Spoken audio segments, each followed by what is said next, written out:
Hey, welcome to Parkview Kids. I'm Tina, and I want to take this opportunity on behalf of our entire kids team to say, I'm so glad you're here. Here at Parkview, we love the next generation, and we want to give them our very best. Our top priority is providing a space where kids can learn about and grow their relationship with Jesus in a way that's fun and engaging.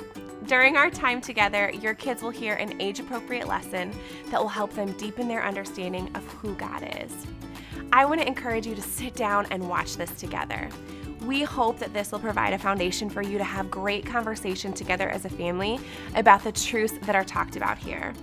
And make sure you stick around after the video to hear about some more great resources that we have for you and your family. All right, are you ready to get started? Let's go. Hey everybody, welcome to the Story Lab. This week we're talking about peace and the best way to give it a chance. I'm ready for a piece of this pie.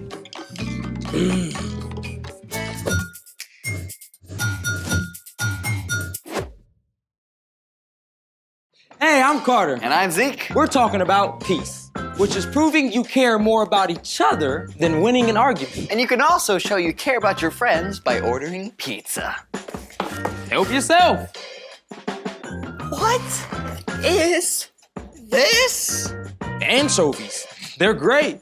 You can't put fish on pizza? They've got a nice zing. Yeah, in my intestines. Just pick them off. You can't get rid of the essence of fish all in the cheese. You're overreacting. And you are just plain wrong. Fine. Let's have this out. Whoa, what are you suggesting? Let's do battle. Like, you and me? What? No, I'm not fighting you.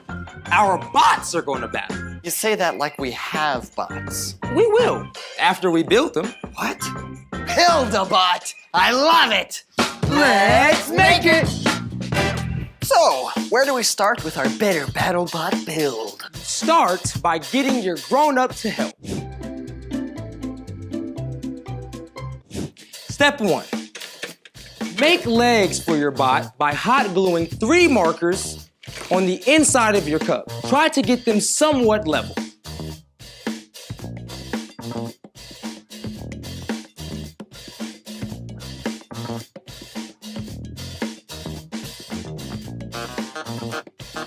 And done.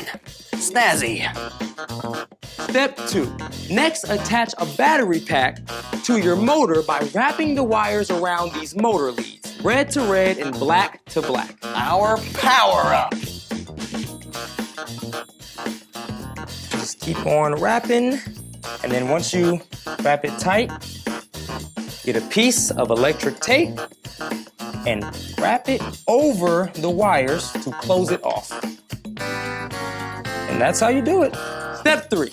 Glue the motor to the battery pack and then the battery pack to the top of the cup. They will each be slightly off-center.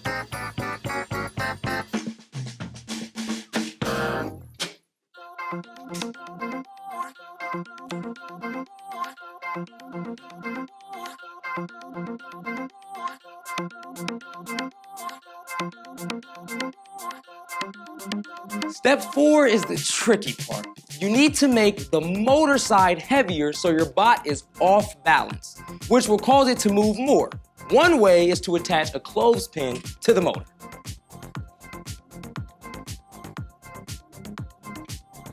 Are we ready? You're forgetting the most important part. Personality. Botanality.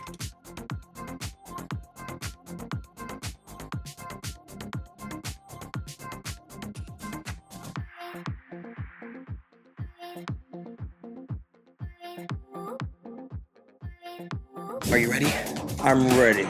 It's time for the Bitter Bot Battle! Countdown, please. 3, 2, 1, go. Oh, they're shining, they're shining! Oh, they're dry! Oh, he's right there, he's right there, he's right there. Yeah, get behind him, get behind him. Yes, we're gonna knock him down. Oh, they're facing it. Okay, it's starting away. This is a very specific maneuver he's doing. Oh, he's caught on the edge. Come on, free yourself. He's right there behind you. Come on, get your arm out. Get your arm out. Oh, he's pinned. Don't play, Toby. Come on. Yes. Come on. Yes.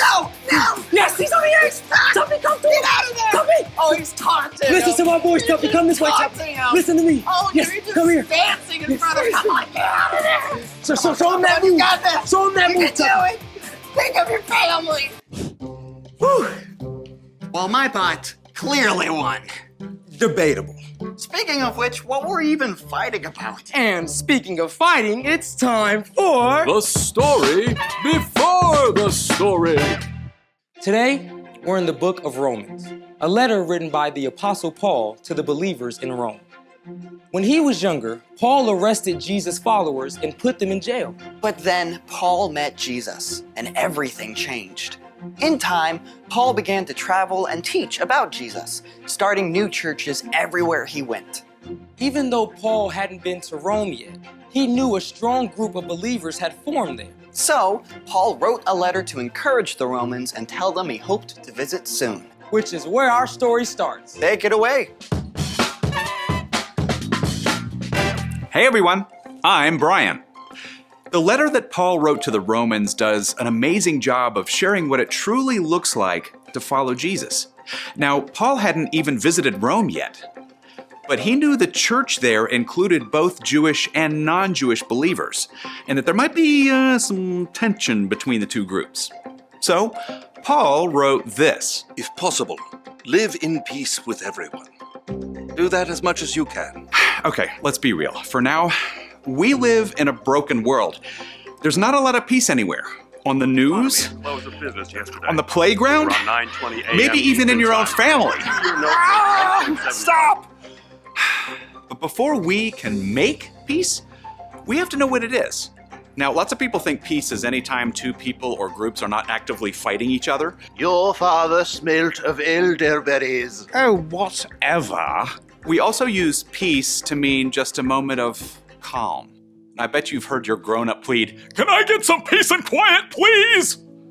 But true peace, the kind Paul wrote about, means a lot more than just no fighting. Real peace means choosing to listen to the person or people on the other side. It means showing you care more about someone than about winning an argument with them. And Paul said that we should live in peace with everyone. You know who that leaves out? Nobody. Your goal is to live in peace with your little sister, with the kid in your class who thinks he's always right, with the coach who kept you on the sidelines nearly the whole game. That's a tall order, I know, and Paul knew it because he added this. Live in peace as much as you can. Have you ever tried to make somebody else do what you want them to do? Yeah, good luck with that. You can't control what others do, but you can control you. When somebody says or does something that makes you angry, your first instinct is probably to fight back. They shove you, so you shove them. They call you a name, blah, blah, blah, so you call them a worse name, blah, blah, blah, blah. But fighting back that way, it's like feeding a fire. Have you ever watched somebody build a bonfire?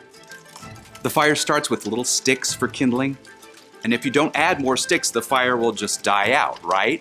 But if you do add more sticks, and more sticks, and more sticks, you end up with a giant wildfire. Pushing or yelling back is like adding more fuel to a fire.